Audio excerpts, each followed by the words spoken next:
Salamat sa bagong 2-in-1 na welding machine na. Hindi na ko mag-sale na kita. Mag-sale na ko, hindi na bago.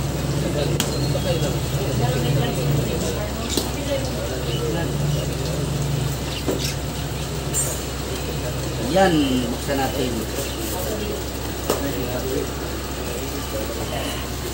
Yan ating bagong welding machine. Bantu-bantu natin. Yan, buksan natin. Yan, no? Ganda ito.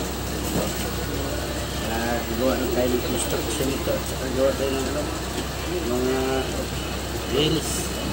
Yan, ganda. Yung mga accessories niya. Guys, tingnan mo rin yun. Ilapit mo na yun. Yan, yan. So ito na yung mga accessories niya. Ayan. Pwede itong pang welding, no? Gamit ang welding rod. Tsaka pwede rin itong pang tigs, you know? Yung gamit lang ng parang wire. Tas ikakabit lang doon sa ilalim.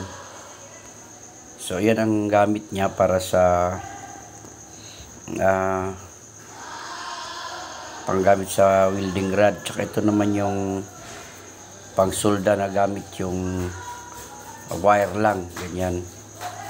So 2-in-1 ito, no? At napakaganda, may libre pang sa welding para hindi masilaw yung mata mo.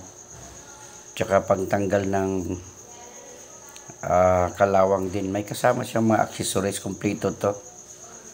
So salamat idol, no? Salamat.